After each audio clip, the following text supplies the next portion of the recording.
And welcome back, everyone, to Zanpakuto Creation video series. This one comes to us today from Luke Blitz, who asked the question, what is the Zanpakuto of Arcueid? I don't know this series very well. Brunestud from Type Moon, or Type Dash Moon, I think it's called. Arcueid Brunestud. I'm guessing that's the name, how you pronounce it. Arcueid. I'll just go with Brunestud for the time being. Real quick note. I don't generally bring up like when people make negative comments. Someone made a very silly comment where against with one of my verses where it's like, oh man, he does a video someone he doesn't know about, does 16 seconds of research, and you wonder why you don't show up in YouTube recommendations. I do 20 seconds of research, my friend. But no, seriously, I do more research than that. But I read that, I'm like, no, I just don't pop up in your recommendations because you're a little twerp. Like, it's one of those things. You don't have anything nice to say, then just don't bother commenting. If you got constructive criticism, fine, but like, just shut up.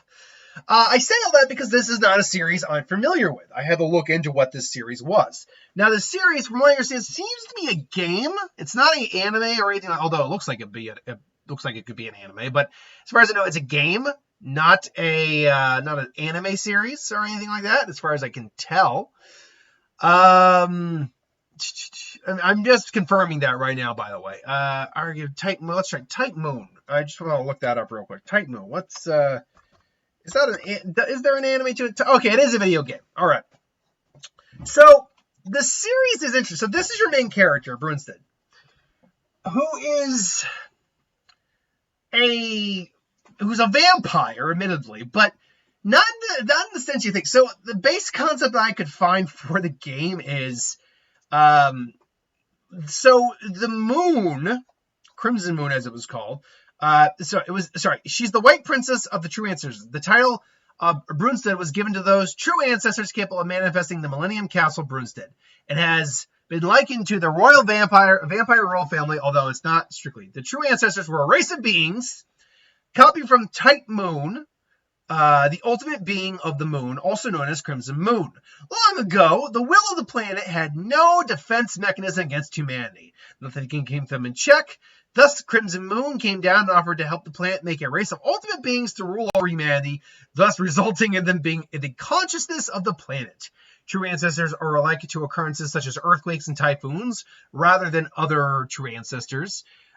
Rather than individuals as their actions. While evil without justification would come as naturally to them as breathing. However, the race was fundamentally flawed and a desire to drink blood. In essence, they became vampires. So that is more or less the origins here. She's not a copy of Crimson Moon.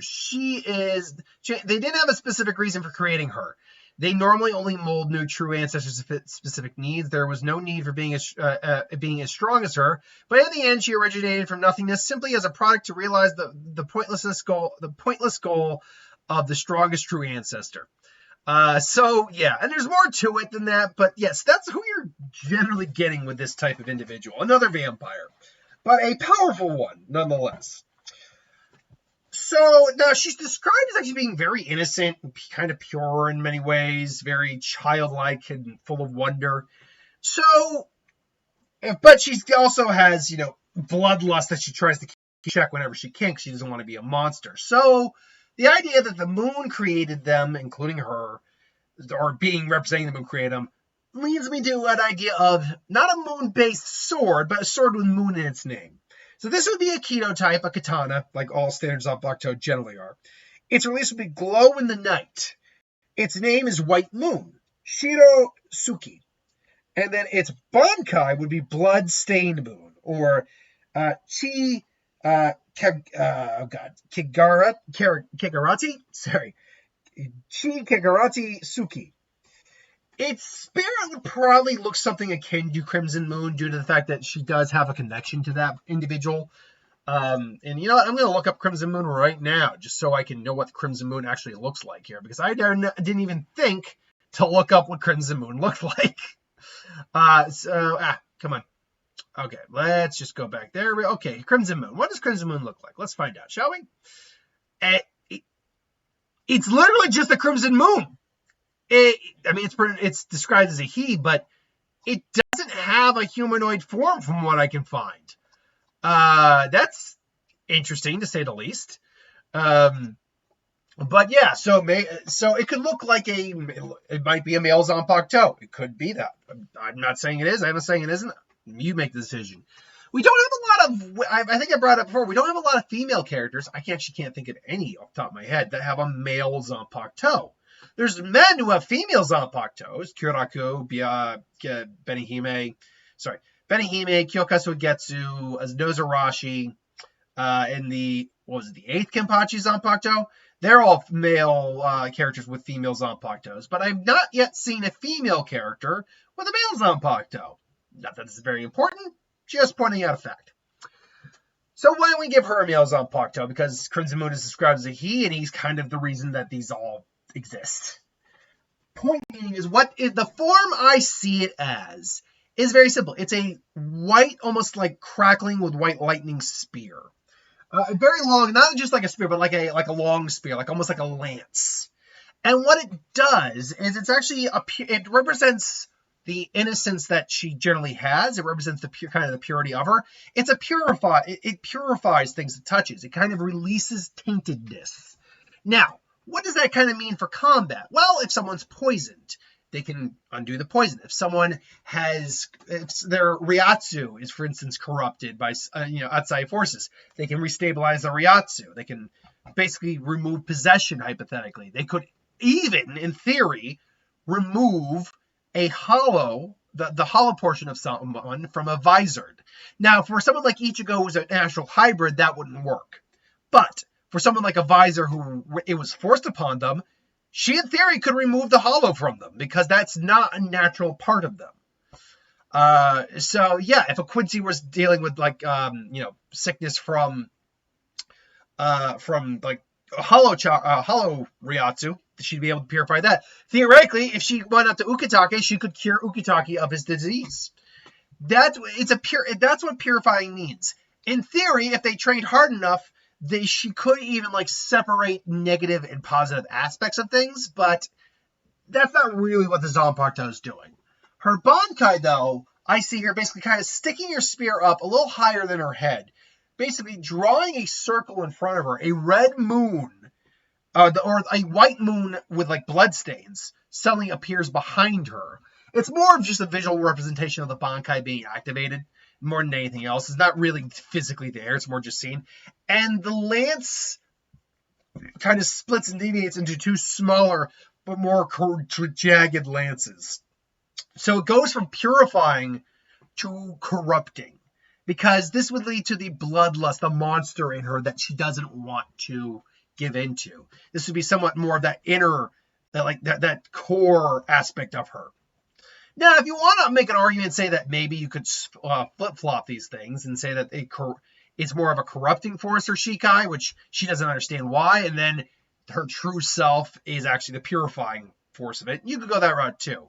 But to corrupt things would be just to either decay it, break it down, infect someone with some sort of corruption. Not necessarily disease. It could just be just messing with them physically, messing with them mentally, hypothetically, if she were to hit their head.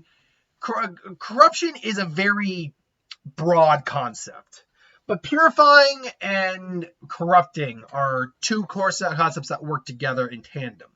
So I like the idea that one heals, one destroys, and it's just basically two halves of the same coin, more or less.